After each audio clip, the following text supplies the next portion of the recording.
Bonjour à tous. Donc, aujourd'hui, on va parler d'eau structurée. Avant de commencer, j'aimerais ça, par exemple, vous donner les dernières nouvelles.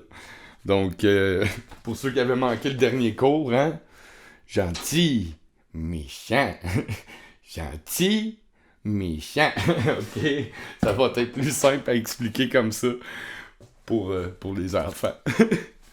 Donc, j'ai ajouté une vingtaine de documentaires à mon top 100. Donc, pour ceux qui veulent aller sur ma page personnelle Facebook, vous allez voir en bas, il y a le top 100 des documentaires et conférences à écouter et assimiler. Donc, ce que je vous dis, c'est fondé. En ce moment, on est une armée de scientifiques qui disent la même chose. Hein. Puis il y a des gens qui veulent pas que vous sachiez. Hein, qui veulent vous garder pauvres et malades parce que c'est payant. Donc en ce moment, on est vraiment une armée de scientifiques qui disent la même affaire. Pour ma part, je vous ai sorti des bonnes fréquences sur le bon rythme. Puis je vous ai montré comment vous en servir au niveau collectif et individuel. Hein? Donc les bonnes fréquences sur le bon rythme.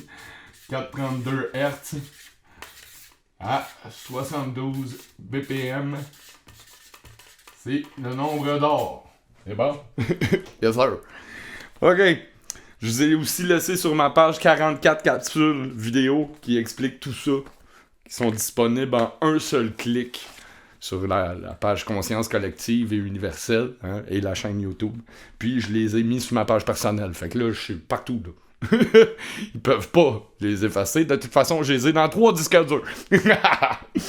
Donc, petite parenthèse sur les réseaux sociaux, s'il vous plaît. Ça serait le fun que les gens soient capables de débattre de certains sujets sans automatiquement s'envoyer promener. Hein? Essayez de faire des commentaires constructifs, intelligents, t'sais, tout en restant dans le respect d'autrui. T'sais. Même les ennemis peuvent s'accorder du respect. Hein? C'est une très vieille, très vieux proverbe. Hein? Donc même dans les grands temps de guerre, les rois, hein, ils s'accordaient quand même du respect. Donc essayez d'intégrer ça dans votre quotidien. Bref, j'ai bien hâte d'avoir mon microscope pour vous démontrer les effets des fréquences sur l'organisation de la matière. Chose certaine, il y a déjà plein de vidéos en ligne qui le démontrent. Pour ceux qui vont douter du résultat de mes recherches, ben vous remettez en question les travaux de Tesla, Schnadli, Fibonacci et compagnie, et de M. Masaru Emoto, et d'une armée de scientifiques. Donc, soyez sûrs d'être bien armés. Donc aujourd'hui, je veux vous parler de Masaru Emoto. Pour ceux qui doutent, j'ai mis en lien dans la description un documentaire de M. Emoto qui démontre un vidéo que tout le monde devrait écouter. C'est simple, là. Tout le monde sur la planète devrait avoir vu ce vidéo-là. Donc prenez le temps de l'écouter consciencieusement. Il y a beaucoup d'informations. Moi, je vous fais un petit résumé, mais ça a été prouvé scientifiquement, c'est démontré par la physique en ce moment. Ils l'ont prouvé, là.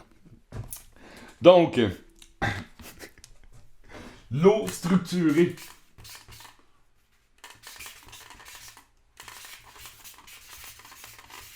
J'ai plus grand crayon, hein. Donc, tout le monde sait qu'une molécule d'eau, c'est H2O, hein. Donc, la molécule, c'est 2 hydrogènes pour un oxygène, hein. Bon. Ça, c'est juste une molécule. Mais les molécules, entre elles, se structurent différemment. Donc, on s'est rendu compte que les molécules d'eau se structuraient de manière hexagonale. Hein? Donc, toutes quand ils ont fait la cristallisation des flocons de neige sur des musiques, sur des vibrations, ils se sont rendus compte que l'eau se cristallisait de façon hexagonale, qu'elle se structurait de telle façon, et que sur d'autres fréquences, d'autres vibrations, l'eau faisait des images qui étaient pas vraiment belles, qui étaient comme mortes, hein?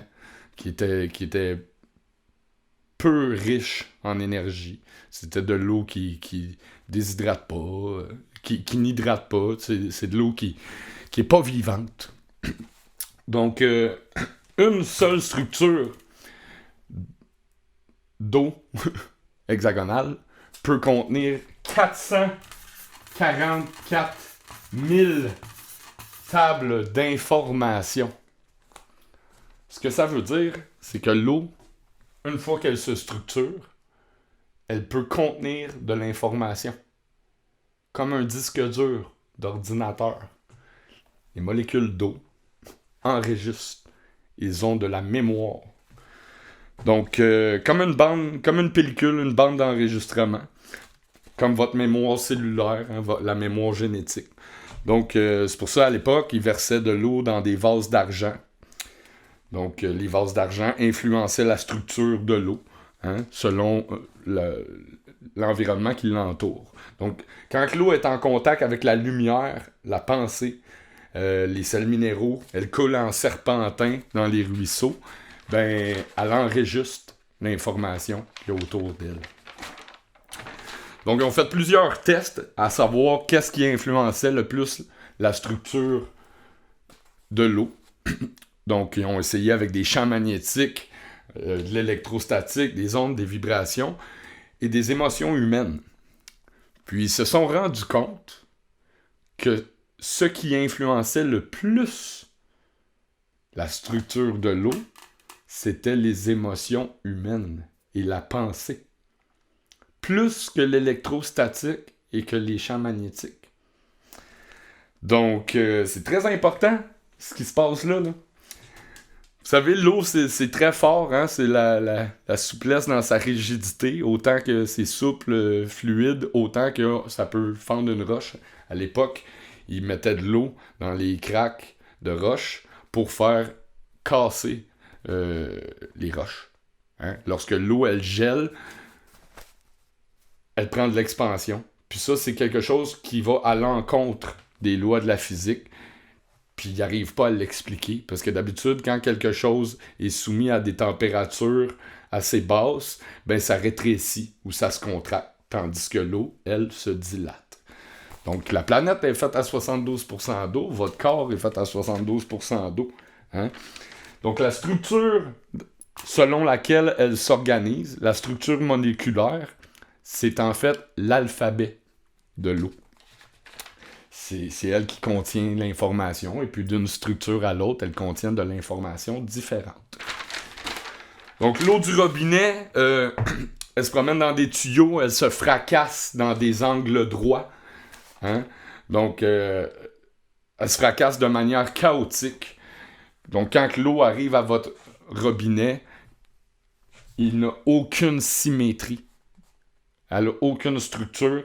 Elle arrive à votre bouche et elle est pratiquement déjà morte. Donc, l'eau est morte quand elle sort de votre... Je suis content d'avoir un puits. C'est ça. Donc, l'eau de la ville. Hein? Mais on peut lui redonner vie avec une pensée d'amour. Donc, en ce moment, nous polluons spirituellement l'eau. Elle enregistre la jalousie, le stress qu'elle croise, les soucis qu'elle croise. Donc, ils ont fait des tests pour voir à quel point l'eau pouvait retenir l'information vibratoire. Hein? Les mots, les sons, c'est des vibrations. Votre nom et votre prénom aussi. Hein? Donc là, ils ont fait des tests. Ils se sont mis une gang autour d'un vase d'eau. Puis ils ont envoyé des pensées d'amour dedans. Puis ils ont pris de l'eau avant, ils l'ont analysée. C'était de l'eau du robinet qui était morte, qui n'avait aucune symétrie.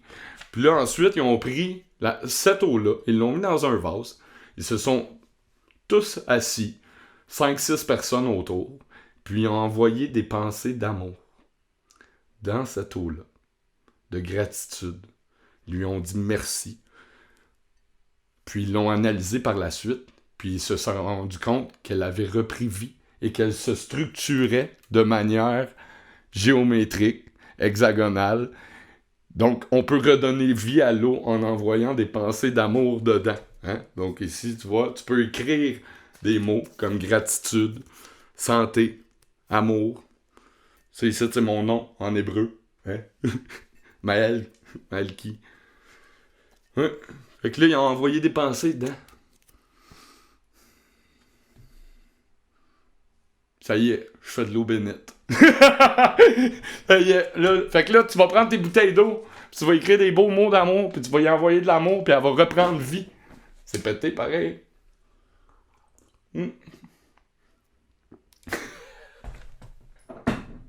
Concentre-toi sur ton verre d'eau. Hein?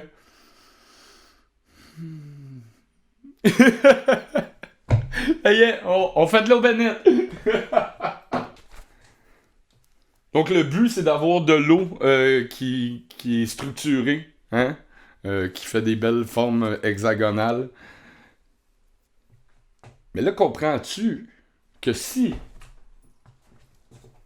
ta pensée peut influencer la structure des molécules d'eau qu'il y a devant toi, ton corps est composé à 72% d'eau. Donc, tu peux structurer par la pensée les molécules d'eau qu'il y a dans ton corps. Avez-vous compris ce que je viens de dire? Là?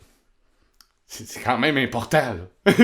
Donc, tu peux réparer tes cellules et les structurer de façon originale et avec symétrie et géométrie que par la pensée. Santé.